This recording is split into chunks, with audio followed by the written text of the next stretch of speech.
Hey everybody, this is Cale Clarke. Welcome back to The Faith Explained on Relevant Radio and the Relevant Radio app. It's our brand new series, St. Paul's Letter to the Romans. Can you handle the truth? Yep, I'm channeling Colonel Nathan Jessup there. Maybe my favorite movie of all time, A Few Good Men. It's definitely in my top three. But I'll tell you what, St. Paul drops a lot of truth on the world in the letter to the Romans. It's a huge truth bomb. And we need to take it apart. And in the last episode, I kind of tried to introduce the letter to you. A lot of people are scared to read Romans. A lot of people find it something that induces a lot of trepidation. And it is, like I said, like climbing Mount Everest. It's not going to be easy. It's going to be challenging, but the rewards are well worth it. And the views are spectacular. So we're going to do it together. We're going to unpack it. We're going to unwind it. We're going to make it easy to understand. Hopefully for you and for me. I need it to be clear for myself too. So we're in this together. Now, last time we talked about how Paul probably wrote this letter in the year 57 AD. So once again, why is Paul writing to the Romans? Why is this so important to him? Not only to write to them, to write to Rome, but to go to Rome. It's easy to see why. Now, St. Paul kind of breaks his own rule, kind of like the Joker said to Batman of the Dark Knight, I'm going to make you break your one rule. Well, his one rule was, I'm not going to build the gospel. I'm not going to plant a new church. I'm not going to preach where Christ is already known. He didn't want to build on another man's foundation. He talks about that in Romans chapter 15. So why does he want to do this now? Why does he want to go where the church is already established? Well, the answer is pretty obvious. Rome is the city in the ancient world, the capital of the Roman Empire. The influence that this city had on the world was unparalleled. And just like today, cities like New York, Los Angeles, people go there to chase their dreams. You will find business, commercial centers, cultural centers there. Everybody's out there. They want to be where the action is. And so the same was true for Rome. And if Paul could get the gospel planted firmly in Rome and build the faith of the community in Rome, it was going to resound, it was going to resonate throughout the entire world. And part of the reason for that, by the way, was the great Roman road system. Now, mind you, we're not talking about modern superhighways or bullet trains like you see in Japan or anything like that. But for its time, it was revolutionary, connecting the entire empire. And there was a constant flow of information from Rome to everywhere. And the Jewish community took advantage of this. In fact, in the Acts of the Apostles, somebody's talking to Paul, and they're basically saying, hey, we've been hearing stuff from Judea about you. How's this information getting to them? Well, it's through the Roman system of roads and people. Information can pass, and so anything coming out of Rome is going to get disseminated. And so Paul's really concerned about that. And again, like we said in the beginning, in the last episode, the church in Rome started out mostly as a Jewish church, but then Gentiles were brought in as well. And this was part of the tension in the letter. This is part of one of the big themes in St. Paul's letter to the Romans. He's trying to deal with this. Now, there were Jewish settlers in Rome going back to the 2nd century BC. So by the time Paul is writing again in the 50s, maybe 57 AD, there's been a presence there in Rome for 2.5 centuries. How many Jews were there in Rome? Probably about 50,000, according to some scholars. How did they get there? Well, when the Romans took over different parts of the world, they're expanding their empire, they would subjugate the peoples that were living there. Very often they would enslave people and carry them off into captivity. And a lot of Jews were brought into Rome initially as slaves. They were able to gain their freedom. You could do that in the Roman Empire. And so the Jews that were living there in Paul's time could trace their ancestry back to former slaves. And as you know, in the Roman Empire, the Jews were allowed to practice their faith pretty much unhindered, unless they were trying to rebel against their Roman overlords, when there was an insurrection. And this happened from time to time. There were false messiahs. Jesus of Nazareth is the real Messiah, or the real McCoy, but there were many other false claimants to the title of Messiah. And even in the Acts of the Apostles, Gamaliel, St. Paul's teacher, when he was training as a rabbi, the famous Gamaliel talks about this. There's this guy named Theudas who had a bunch of followers. He got killed. There was a guy known as the Egyptian, only as the Egyptian. He also claimed to be the Messiah. Same thing happened to him. They would try to lead these little rebellions. They tried to lead military campaigns, if you will, to try to reclaim the Holy Land. It never worked. They all got killed. Their followers got dispersed, and nothing ever came of it. So Gamaliel says the same, and the whole debate is about what to do with the Christians, those who believe in Jesus as Messiah. He's like, look, if this isn't from God, it's going to fizzle out. Don't worry about it. So wise words. He basically says, leave them alone. Don't persecute them, because Peter and Paul were beaten, imprisoned, along with the other early believers. So he was kind of a voice of reason, and he was also the teacher of St. Paul. Now, during times of war and insurrection, like the Great Jewish War with Rome from 66 to 70 AD, which culminated in the destruction of Jerusalem, its temple, it was just a disaster of cosmic proportions. And I mean that quite literally, because for the Jews, the temple was a miniature model of the universe. When it was destroyed, it was like the universe itself came tumbling down, the end of the world as we know it. And so Jesus prophesied that this would happen. He was quite upset about this, and he would even shed tears about the coming fate of Jerusalem that he could foresee. And part of this has to do with his rejection as the Messiah. That's another topic for another day. We talked about this a lot in our Revelation series on the Faith Explained, which really gets into that in great detail. But during times of peace, the Romans would let the Jews practice their religion unhindered. And in fact, they even had special legal protections and exemptions. They didn't have to serve in the military like any other, like a male living in a Roman citizen would have to do growing up. They'd have to do some military service. They could worship in peace. They could even collect their own tax, the famous temple tax. And you know the episode in the Gospel, of course, where Peter is asked by some of his co-religionists, hey, does your teacher Jesus pay the temple tax? And this is something that every Jew had to do for the upkeep of the temple. And he's like, yeah, he does, but he really doesn't know for sure. He's just kind of speculating, and he goes back into the house, and Jesus, with his supernatural knowledge, as soon as he walks in, he says, Peter, what do you think? Do the sons of the kingdom, do they have to pay taxes? If you're the son of a king, do you need to pay tax, or is it just the subjects of the kingdom? He's like, well, it's usually just the citizens. And he's like, you're right. You're kind of part of the royal family of God here, the kingdom, but so that we don't give offense to the people, here's what you need to do. You need to go down to the water, throw out your line, catch a fish. You're good at this. You're a great fisherman. And when you pull up a fish, open its mouth, you will find a coin that will pay the tax for you and for me. It's a great miracle story from the Gospels, one of my favorites. And so they were allowed to do this. They were allowed to collect this special temple tax. And so there was a big, thriving Jewish community in Rome. And in fact, archaeologists have found they think there were about 12 different synagogues in Rome. And also there's some stuff going on in the catacombs as well, according to Scott Hahn. So big Jewish community on the west bank of the Tiber River in the first century.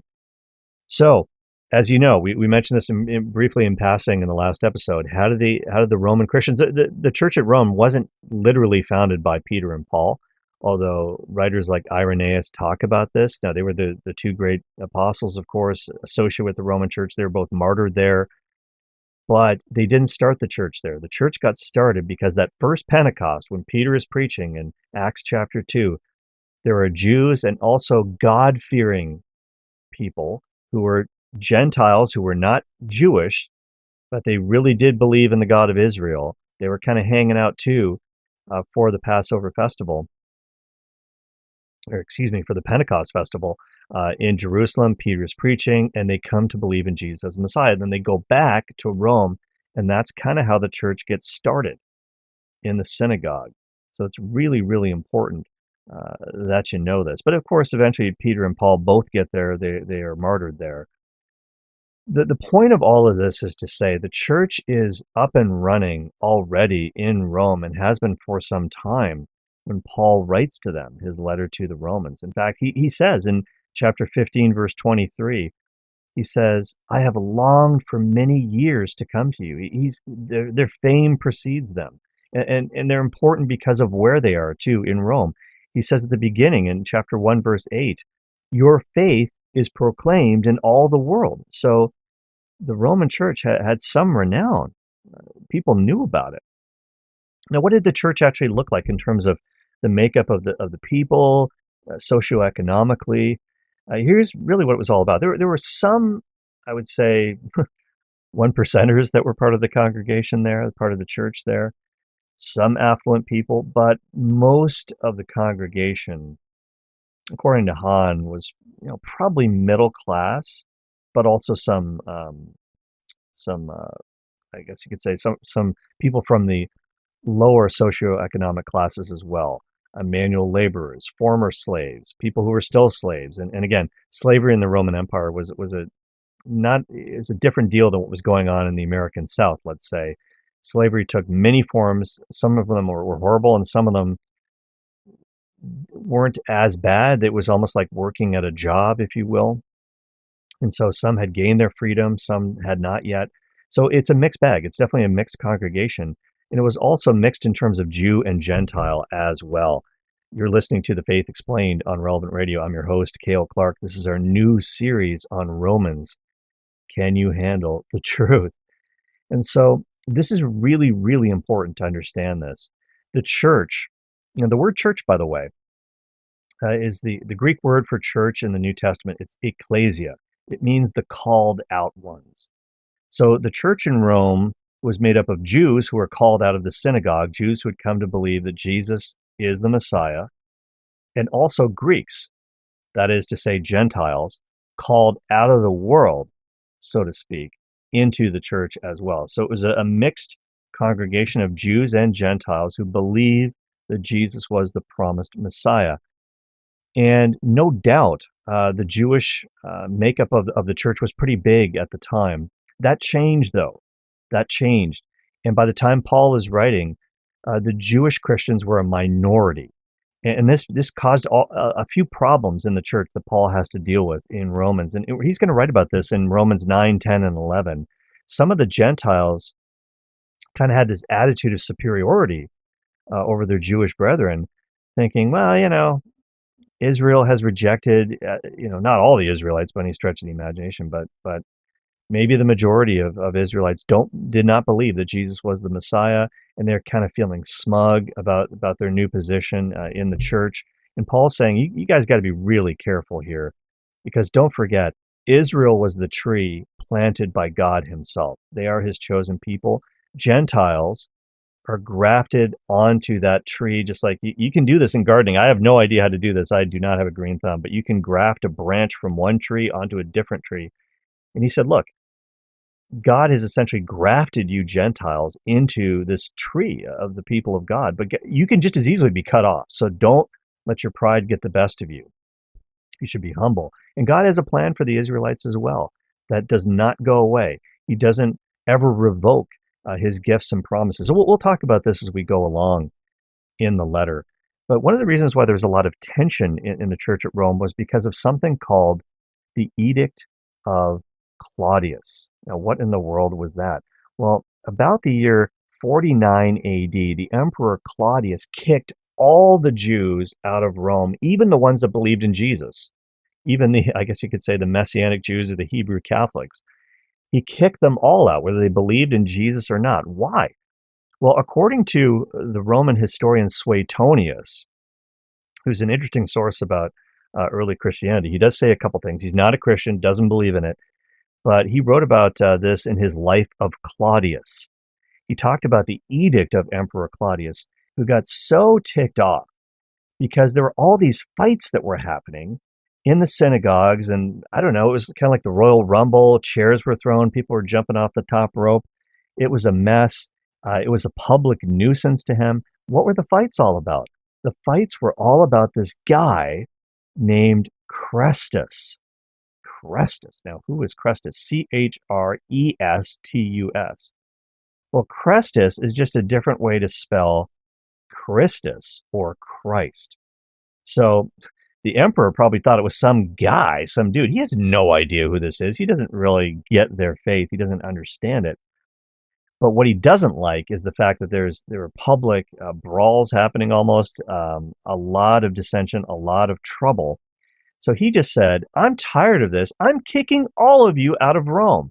So he kicks the entire Jewish community out of Rome, and they have to disperse and go all over the place.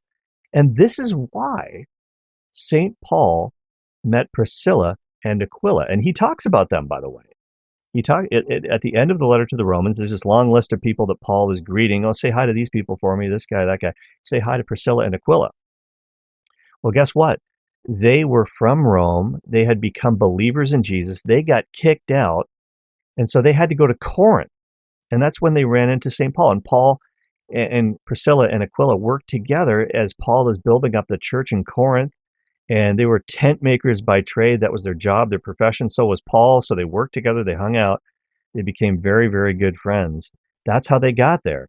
So it kind of helped Paul in the end that they got kicked out of Rome. But at the end of the day, the Edict of Claudius happened in AD 49. So for a while, the church in Rome was all Gentile Catholics. None of the Jews were there. So that created a bit of a different dynamic. The Gentiles became leaders in the church. Well, just a couple years before Paul wrote the letter to the Romans in 54 AD, the Claudius died, the emperor. So everybody got to come back home. And so all the Jews came back to Rome who wanted to come back. Some of them were members of the church, believers in Jesus, but they didn't exactly get a warm reception. Some of the Gentiles are like, we don't really, who do you guys think you are? You've been gone for a while. We're kind of taken over now. And it really led to a lot of tension because now the Jewish Christians were a minority.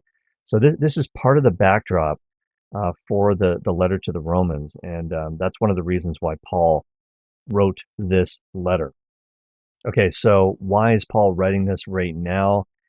Well, he wants to deal with some of these problems, number one. He also, like I said before, he is going to go there. He's sort of introducing himself. Please allow me to introduce myself, like the Rolling Stones sang about. Although he kind of needs no introduction. He is the apostle to the Gentiles, as Scripture notes. Peter was the first to go to the Gentiles. We see this in the Acts of the Apostles. But primarily, Peter was focusing on his fellow Jews, trying to get them to know about Jesus. Paul did too, but he also knows that he is the apostle to the Gentiles, as we see in chapter 11, verse 13. What better place to go to than the very heart of the Gentile world and this very impressive but slowly dying empire of Rome, and to get there and to sow the seeds of the gospel there. And then, of course, as we said also, he wants to get their support, financial and otherwise, prayer support, air support, if you will, because he wants to eventually go to Spain. Rome is not enough. The world is not enough, right? It's like James Bond. He wants to go to Spain. He wants to go to the West. Go West, young man. He wants to go to Spain. It's a new horizon for the gospel. And then also, he wants to deal with some of these issues, the problems between the Jews and Gentiles fighting with each other in the church, and kind of just be a good pastor to them and get them all straight. So in the heart of all that, though, Paul has a lot of teaching time to talk about what Romans is really all about.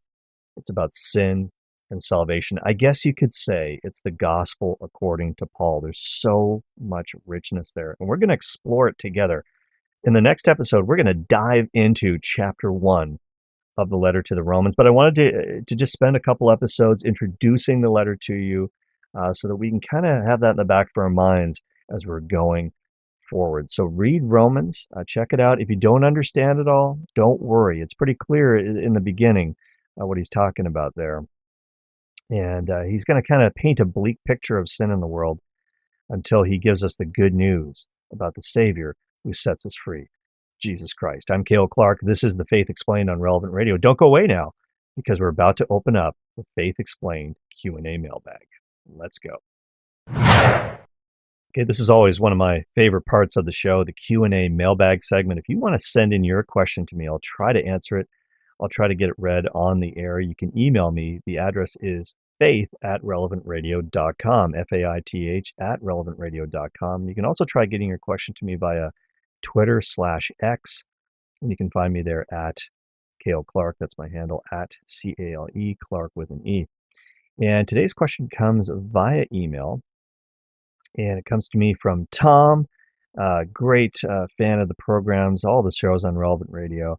And Tom Sosinski says, "Hi, Cale. I heard Brooke Taylor guest host your evening show. She does very, very well."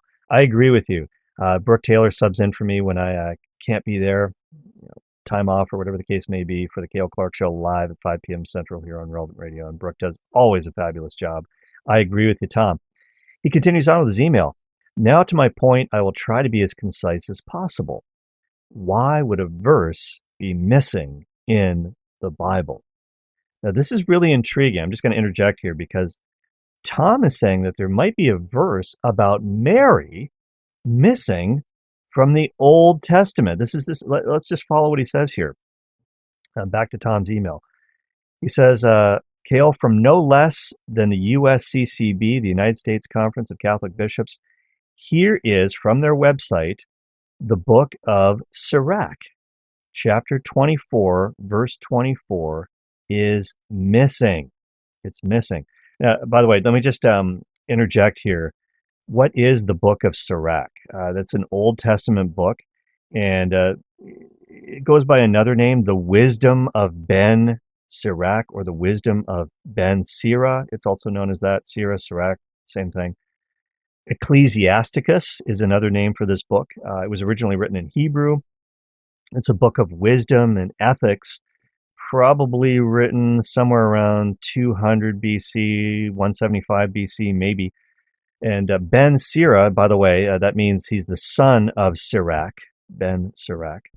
He kind of writes down all this stuff, and he's writing down a lot of the teachings and inspirations from his dad, Joshua. So, all right, that's what it's all about. It's a really, really good book. I love the book of Sirach.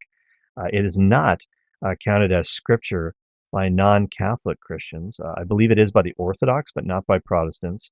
But it is one of the deuterocanonical books in the Catholic Church, which means the second canon. All right, so just a little background on that. So Tom is saying that there is a verse missing from the book of Sirach, at least on the United States Conference of Catholic Bishops website. And not just there, by the way, in some Catholic Bibles, it's also missing. You see verse 22, you see verse 23, 24 is missing, and then there's 25. What's going on here? And by the way, chapter 24 is a really, really good verse. Let me tell you, say, well, it's missing. How do I know what it is? Tom says it is in another Catholic translation of the Bible, the Douay-Rheims Bible. Now, you might have heard of the Douay-Rheims Bible. I'll get into this another time. That's an interesting story too. But here's the missing verse that is there, Sirach 24, verse 24 in the Douay-Rheims Bible. Here's what it says. "I am the mother of fair love and of fear and of knowledge and of holy hope." Now, if that sounds familiar to you, you might know that sometimes this is used to describe Our Lady. Almost a prophecy about Our Lady, if you will. "I am the mother of fair love and of fear and of knowledge and of holy hope." That's Sirach 24:24 in the Douay-Rheims version, the translation that was made in English from the Latin Vulgate. All right, we'll get into this another time. But it's not in some of the other English Catholic Bible translations. Why is that? Was it taken out? This is essentially what Tom is wondering here. And he talks about a book called The Imitation of Mary by Alexander de Rouville. It mentions this verse, and Mary is the mother of pure love.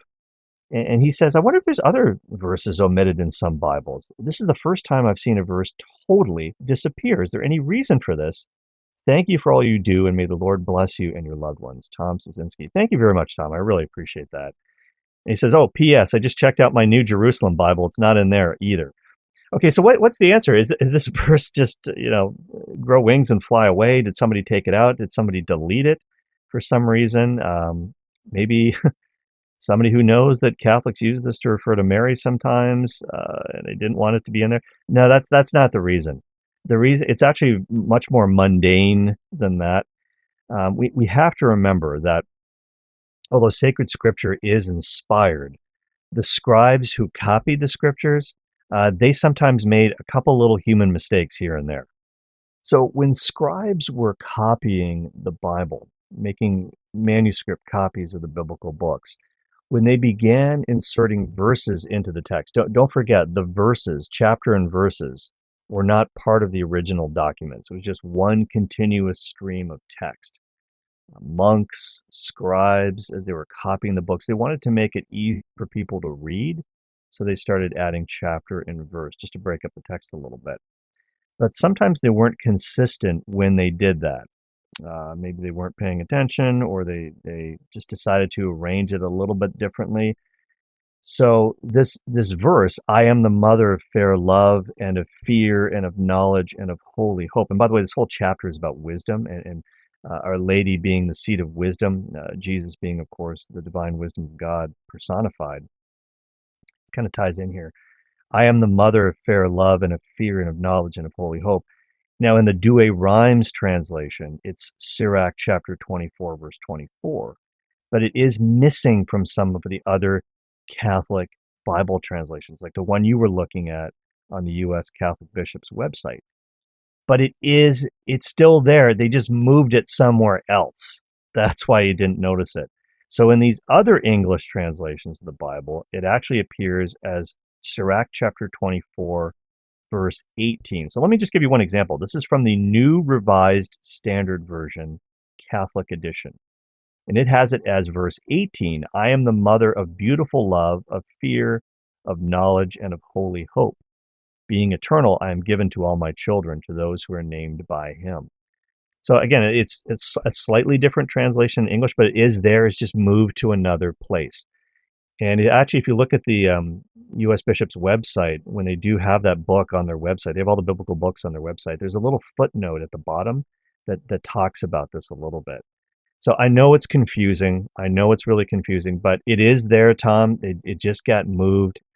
It's an issue of the scribes, the different variations between the English translations. But the verse is there, and it's a really good verse. And I think it's great spiritual reading. If we can read the book of Sirach, there's a lot there. And maybe I'll do a whole series on that on the Faith Explained. You just gave me a good idea, Tom. Appreciate that. Hey, if you have a question for me, you can send it to me. Again, the email is faith@relevantradio.com. Find me on Twitter @Cale Clarke. Catch you in the next episode and later today live on the Cale Clarke Show, 5 p.m. Central, only here on Relevant Radio.